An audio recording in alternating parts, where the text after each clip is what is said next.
wabarakatuh. Halo Sobat Tilas, kembali lagi di Tipo Tilas Podcast. Perkenalkan, aku host yaitu Kane Salsabila Winata. Dan aku Muhammad Cisfadas Purnomo. Jadi hari ini kita kedatangan bintang tamu yang menarik banget nih. Ada Bapak Ongki, Guru BK Gedung A MTSN 13 Jakarta. Dan ada Bapak Dio, Guru BK Gedung B MTSN 13 Jakarta. Boleh memperkenalkan diri Pak? Assalamualaikum warahmatullahi wabarakatuh. Perkenalkan, nama saya Ongki Apriliota. Saya bertugas sebagai guru BK di MTS 13 Jakarta Gedung A Guru Jami. Oke, baik, perkenalkan nama saya Dio Septianto, itu bertugas sebagai guru BK di Gedung B MTSN 13 Jakarta.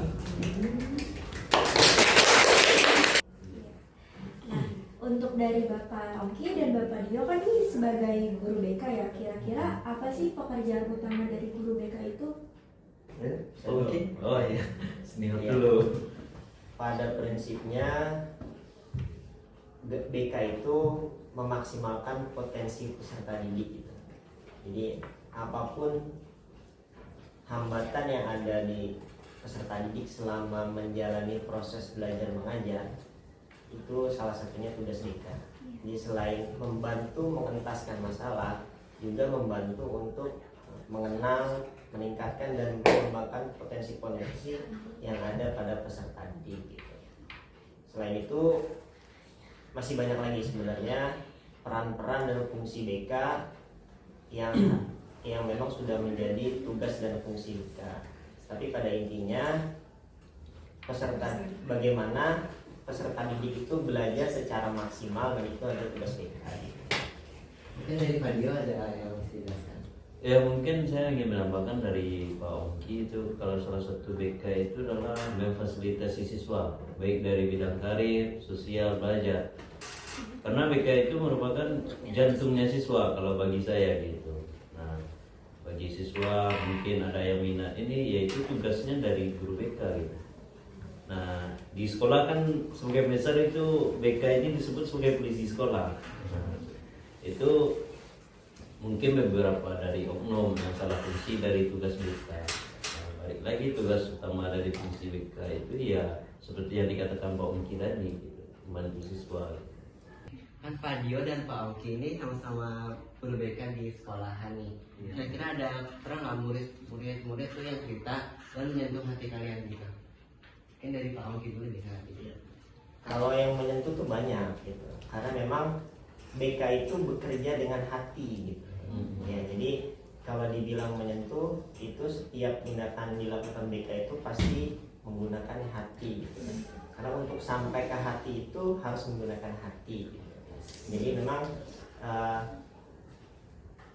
perasaan menyentuh itu pasti selalu ada. Jadi di BK itu balik lagi ada yang namanya tuh asas-asas atau kode etik yang mesti kita taati, baik dari guru BK-nya sendiri maupun dari konseling atau peserta didiknya sendiri. Salah satunya asas-asas kerahasiaan gitu.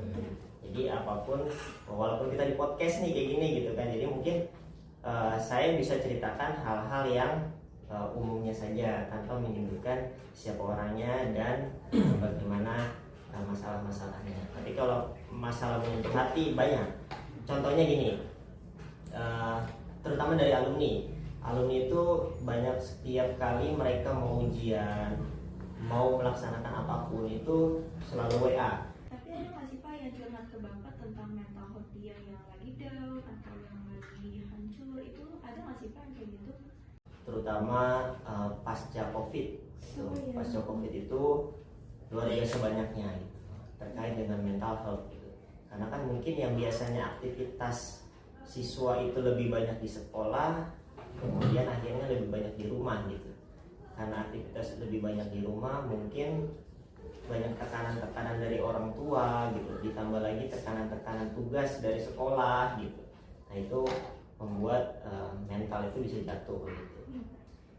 Tapi kalau menurut Bapak, kalau stres itu sama mental health yang down itu sama nggak sih Pak? Bukan sama, tapi mau Pak Dio dulu yuk. Oh, silakan Pak Ongki lebih pengalaman ya. Jadi mental health itu kan kalau bahasa Indonesia kesehatan mental gitu ya. Iya. Nah, saya mengutip sebuah teori lah, ada yang namanya wellness well-being gitu.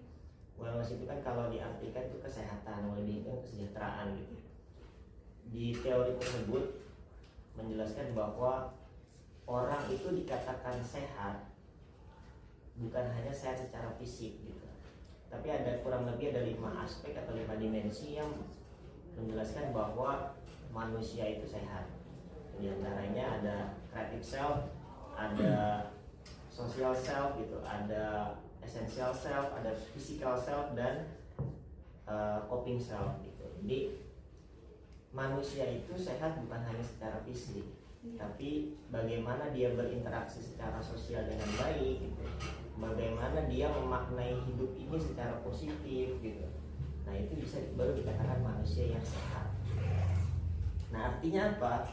Kesehatan mental dengan stres apa hubungannya? Iya, berhubungan gitu. Terutama usia-usia remaja ya. Karena stres itu awal biasanya. Stres itu awal dari terjadinya gangguan kesehatan mental. Adapun juga ada kesehatan mental yang memang sudah terjadi dan sudah parah gitu. Cuma memang awalnya itu bisa jadi itu dari stres, depresi, cemas, sampai akhirnya muncul gangguan kesehatan mental, misalnya seperti skizofrenia gitu, dan iya masuk ke dalam penyakit. Seberapa penting sih peran keluarga dalam kesehatan mental anak tuh, Pak? Di situ ada peran orang tua yang penting memperhatikan anak.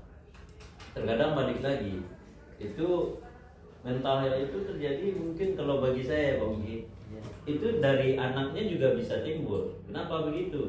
Terkadang sesuatu yang dia inginkan tidak sesuai dengan kenyataan, jadi timbul permasalahan, kecemasan, baru stres gitu. Ya, jadi kalau pertanyaannya keluarga itu punya peran atau tidak terhadap kesehatan mental anak gitu ya, pasti. Karena menurut psikoanalisis ya, ada satu pendekatan di psikologi itu namanya psikoanalisis. Tokoh utamanya adalah Sigmund Freud gitu. Nah, dia menjelaskan bahwa kehidupan manusia itu ditentukan dalam 6 tahun pertama fase kehidupan, dari 0 bulan sampai 0 tahun sampai 0 tahun sampai 6 tahun gitu. Dan di situ ada fase-fase. Dan fase-fase itu harus sudah terselesaikan lah tugas perkembangannya. Makanya di BK tuh standar yang dipakai itu tugas perkembangan. Jadi ada namanya standar kompetensi kemandirian peserta didik. Nah, itu level SD, SMP, SMA sampai universitas itu ada. Itu ada aspek-aspeknya. Nah, dari situlah kalau menurut psikoanalisis bahwa pola asuh itu sangat punya peran gitu. Bahkan pembelajaran pertama, pendidikan pertama itu ya di rumah gitu. Anak itu kan lahir nggak bisa apa-apa, ngomong juga nggak bisa. Siapa yang mengajarkan itu? Orang tua gitu. Jadi memang orang tua di rumah itu punya peranan yang sangat penting gitu. Berarti untuk orang tua itu penting banget ya, dari supportnya, dari keseharian di rumah. Penting ya, Sangat penting. Kalau zaman sekarang itu kan rata-rata hampir semua orang tuh pakai media sosial ya, Pak, dari anak. Mereka kadang-kadang tuh emang udah punya handphone untuk bersosial media. Kira-kira menurut Bapak, dari pandangan Bapak, kalau media sosial itu dominan menimbulkan rasa cemas atau penyembuh dari mental health yang dalam gitu? Mungkin Ya, boleh. Gini, kalau ngomongin mental health sama tadi cemas, stres itu harus dipisahkan dulu gitu. Karena yang namanya mental health itu memang ada hubungannya sama stres, tapi stres itu bukan termasuk dalam gangguan mental. Iya. Gitu ya. Jadi kalau stres itu apa sih sebenarnya pengertiannya? Stres itu kan tuntutan yang di luar kemampuan. Ada tuntutan tapi kita nggak mampu untuk melaksanakan tuntutan itu. Jadi tuntutan itu bisa dari internal maupun eksternal. Nah, ada dong, berarti ada penyebabnya dong. Nah, penyebabnya itu disebut namanya stresor. Nah, stresor itu bisa dari luar, bisa dari dalam diri. Dalam diri misalnya pengen beli handphone tapi nggak punya uang gitu. Pengen beli iPhone 15 gitu misalnya, tapi nggak punya uang gitu kan. Kayaknya stres. Sedangkan untuk yang lain iPhone penyebab dari dalam diri internal. Kalau eksternal gimana ya? Mungkin dari orang tua, dari teman, dari guru gitu. Nah, kalau misalnya yang dibilang tadi, media sosial bisa membuat cemas dan lain-lain. Pernah dengar namanya FOMO? Iya. Ya, fear of missing out gitu. Iya. Nah, FOMO itu kan sebenarnya pengertiannya itu kecemasan karena takut ketinggalan informasi. Jadi akhirnya ikut-ikutan cari tahu gitu. Dan itu dampaknya banyak. Jadi sebenarnya itu bukan gangguan, bukan apa ya, masih masih bisa dikendalikan ketika ada yang namanya di stres, itu namanya coping stress ya. Coping itu artinya lebih cenderung ke strategi yang dilakukan untuk mengelola stres. Jadi stres itu wajar, namanya manusia itu pasti punya masalah gitu. Kalau nggak punya masalah namanya nggak hidup, karena kalau hidup itu pasti punya masalah gitu. Jadi bagaimana cara mengelolanya itulah coping gitu, bahasa gampangnya gitu. Ketika kita bisa mengelola dengan baik, maka coping kita memang bagus gitu. Maka stres itu akan selalu terlewati dengan baik gitu. Berarti untuk dari stres tuh ada punya penyelesaiannya sendiri ya Pak, dari dalam diri kita. Iya, betul. Lingkungan juga punya peran. Kalau mau dimotivasi misalnya gitu, atau curhat terhadap teman gitu, curhat ke guru BK gitu, itu bisa juga. Karena gini, prinsipnya banyak penelitian yang bilang bahwa dengan kita bercerita 50% masalah kita udah selesai. Terkadang terutama perempuan biasanya cuma pengen didengerin aja gitu, cuma pengen didukung aja gitu, nggak perlu solusi kok gitu. Jadi cuma dengerin aja, ya udah, akhirnya nanti akan selesai dengan sendirinya. Iya, betul. Pendapat Pak Ongki sama Pak Dio tentang orang yang suka mendem mental health-nya atau stres dia dan dia nggak mau cerita ke orang lain tuh gimana Pak? Itu nanti akan meledak dengan sendirinya. Ya, kalau bagi saya itu, bagi bapak ya, nama Pak dengar kutipan itu dari Cicero. Dia mengatakan hidup itu seperti dawai. Nah, kata dia, kalau dipetik terlalu keras, ya kan, nanti psikisnya akan rusak, bukan hanya dari fisik saja, tapi jangan juga dipetik terlalu lembut, karena kemampuan yang telah dimiliki kalau dipetik lembut tidak ada tekanan juga akan hilang gitu. Kalau dari saya gini, memendam perasaannya sering di gedung A itu saya sering banget ngejelasin tentang itu gitu. Jadi pernah nggak kalian tuh merasa tiba-tiba kok sedih sendiri gitu? Iya. Terus pernah nggak kalian tuh merasa tiba-tiba kok pengen nangis aja sih bawaannya gitu? Kok tiba-tiba marah gitu? Mood yang berubah-ubah secara cepat gitu. Ya saya bilang itu bahwa akibat suka memendam perasaan gitu. Kenapa? Kalau kembali lagi saya kutip psikoanalisis ya.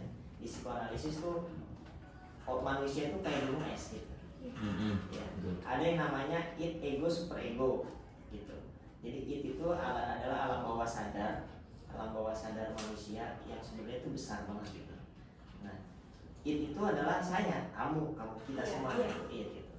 Ada namanya super ego gitu. Nah, ketika ada informasi masuk dari luar atau keinginan yang belum tercapai gitu, kita berusaha memendam, itu sebenarnya kita memasukkan ke dalam itu.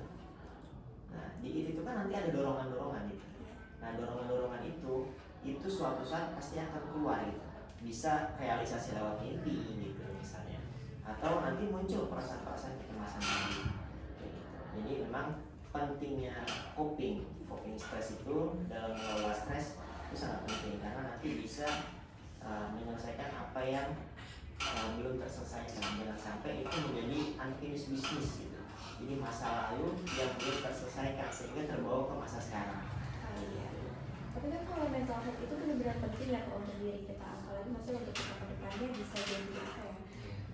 Bisa jadi inilah pengalaman gitu segala macam. Kira-kira ada nggak dari pengalaman Pak Dio atau Pak Ongki itu yang membuat kita harus banget nih jaga mental health gitu? Kalau pengalaman sih itu tergantung dari masing-masing individu ya. Karena ya seperti yang saya sampaikan di awal tadi, itu ada yang si paling mental health dan si anti mental health. Nah kalau yang sifat anti mental health tadi ya seperti yang saya katakan tadi. Tapi kalau orang yang anti si mental health ini dia sudah merencanakan semuanya. Contoh jam sekian sudah ada waktu. Jadi sebenarnya dia sudah memposisikan diri atau menjaga dari dirinya itu agar tidak ada gangguan dari lain. Contoh pagi olahraga jam sekian, belajar jam sekian, makan jam sekian. Itu sebenarnya kalau udah dia terus seperti itu tidak akan ada mental health karena tidak ada kecemasan atau kesehatan mental tadi. Tapi kalau dari kayak kegiatan sehari-hari kayak rutinitas di rumah, misal dari lingkungan yang bersih gitu ya Pak, atau yang kurang bersih, itu bisa berpengaruh nggak sih ke mental health? Bisa. Iya, Semua faktor bisa. Jadi ini sebelum kita mengenal lebih jauh tentang overthinking gitu misalnya, itu bisa juga ya? bisa gitu. Jadi karena terlalu banyak overthinking kita akhirnya jadi cemas gitu kan. Terus dari cemas akhirnya bisa jadi depresi gitu kan. Nah, jadi pentingnya coping atau strategi tadi saya bilang itu penting buat kita kelola gitu. Dan yang tahu karakter kita sendiri itu kan diri sendiri gitu. Nah makanya di dalam psikologis itu ada istilahnya namanya katarsis. Katarsis itu seperti meluapkan isi perasaan, bercerita gitu. Olahraga itu juga termasuk katarsis yang positif gitu. Karena katarsis yang negatif juga ada gitu. Ya kalau saya misalnya kayak kemarin misalnya lomba nih, dulu saya pemimpinnya mereka cemas segala macam itu akhirnya metodenya pecahin balon gitu. Jadi ya cara-caranya gitu ya Pak? iya, yang penting itu positif gitu. Intinya bagaimana kita mengatur mood, strategi-strategi apa yang berpengaruh sama diri kita, itulah yang kita lakukan. Selama itu positif ya lakukan. Cara Bapak Ongki sama Pak Dio buat anak-anak siswa-siswi yang nggak mau cerita ke Bapak, misalnya dia punya masalah tapi dia belum sendiri. Cara Bapak Ongki sama Pak Dio kayak gimana? Saya dulu ya Pak? Iya boleh. Nanti kalau kurang lengkap Pak Ongki yang lengkap ya. Jadi gini, kalau di BK itu kan kita ada namanya itu penjajakan. Iya. Nah penjajakan itu kita menggali informasi dari siswa. Nah rata-rata itu siswa yang datang ke ruang BK itu bertopeng. Bertopeng itu dia tidak membawa masalah yang asli. Nah jadi kita gali informasi, namanya kita anggap diri kita sebagai teman siswa. Jadi semuanya akan tercurah di situ. Jadi akan ketahuan tuh. Nah kebanyakan nih Pak Ongki beberapa siswa itu yang datang mau pakai topeng, dia tidak membawa masalah yang asli. Jadi masalah asli ditutupin dulu. Jadi gimana kita mencari? Nah di situ enaknya BK gitu. Kita bisa pendekatan, penjajakan. Nah baru kalau udah ketemu titik permasalahan baru dikasih layanan gitu. Kalau dari saya gini, itu yang dibilang Pak Dio tadi gitu. Tapi memang di BK tuh pentingnya hubungan membangun trust, kepercayaan antara guru BK dan siswa gitu. Makanya ada yang namanya kode etik gitu. Salah satunya adalah asas kerahasiaan gitu. Salah satu faktor yang buat siswa itu tidak mau bercerita itu kan karena tidak percaya gitu. Takut rahasianya kemana-mana gitu. Nah itu kita buktikan bahwa kalau di BK tuh tiap laporan bahkan ke kepala madrasah pun itu kita pakai inisial, nggak pernah pakai nama asli. Gitu. Jadi itu semua diinisialkan. Gitu. Misalnya nama saya Om Apriliota ya OA gitu misalnya gitu. Dan pendekatan-pendekatan di luar penting gitu. Kalau saya pribadi di sana saya nongkrong bareng siswa. Ya dibilang teman siswa itu ya benar gitu. Jadi memang kita berteman gitu. Tapi memang ya teman yang memang ada hubungan antara guru dan murid gitu. Jadi memang dengan kedekatan, insya Allah nanti semua masalah akan mudah untuk diceritakan gitu. Kalau dari Bapak Ongki kan Bapak sama Bapak Dio kan udah sering banget ya Pak kayak nanganin hal-hal yang kayak mental health lah, cemas, stres. Tapi dari Bapak Ongki dan Bapak Dio kayak ada nggak sih pernah lihat orang yang emang dia punya masalah, dia nggak pernah cerita, tapi Bapak tuh udah tahu gitu kalau dia punya masalah? Pernah perhatian dan yang kurang butuh perhatian. Yang butuh perhatian lebih, maka di luar kelas itu biasanya saya ada pendekatan-pendekatan tersendiri lah. Gitu. Bahkan tidak sering gitu kalau saya di kelas itu pakai hipnosis, biasanya kita praktek hipnosis gitu, dan akhirnya nanti akan kelihatan yang suka memendam perasaan gitu, biasanya tuh suka nangis gitu segala macam. Nah itu nanti biasanya ada sesi khusus konseling dia, biasanya ada sesi khusus itu akan saya temui, ajak bicara di ruang BK gitu, bukan di kelas. Berarti kan kalau yang kayak gini kan, kalau misalkan dia lagi ada mental health yang down, itu kan harus di distract ya Pak dengan kegiatan-kegiatan positif. Kira-kira dari Bapak Ongki atau Bapak Dio ada nggak sih saran untuk mungkin teman-teman yang lagi kurang apa ya, lagi butuh perhatian dari lingkungannya lah, itu gimana cara mereka mempunyai kegiatan-kegiatan positif untuk distract gitu? Pak Dio menjawab gimana? Jadi untuk itu, jadi ini kan siswa yang paling awal itu kan kita pendekatan dulu. Jadi seperti pertanyaan tadi, yang namanya siswa itu kita kan nggak tahu kesibukan dia seperti apa, dia butuh seperti apa kan nggak tahu. Tapi untungnya kita ada jam BK ya Pak Ongki. Jadi lebih kenal siswa, lebih tahu. Nah itu biasanya siswa kan mengisi waktu luang atau di jam sekolah ada ekskul. Itu tergantung dia yang milih ya, dia apa maunya apa, di ekskulnya dipilih seperti apa. Nah kalau saran saya dari guru BK itu, karena kita temannya siswa, butuh waktu lebih banyak dengan siswa, itu ya bukan hanya di jam konseling atau siswa yang menemui kita, tapi kita seperti jemput bola. Ini orang ini butuh perhatian khusus, caranya seperti apa gitu kan. Nah ditambah lagi yang di BK itu paling utama emang benar azas kerahasiaan, tapi juga ada yang namanya azas kesukarelaan. Kesukarelaan ini ya sukarela dari klien kita datang dengan sukarela. Nah saya pernah Pak Ongki, ini pesan dari dosen kan, dosen saya itu dia selalu mengajarkan kepada mahasiswa itu, orang yang datang ke ruang BK dengan sukarela itu adalah orang yang mulia. Kenapa? Karena dia mau memperbaiki diri atau permasalahan yang sedang dialami, bukan karena dipanggil dulu.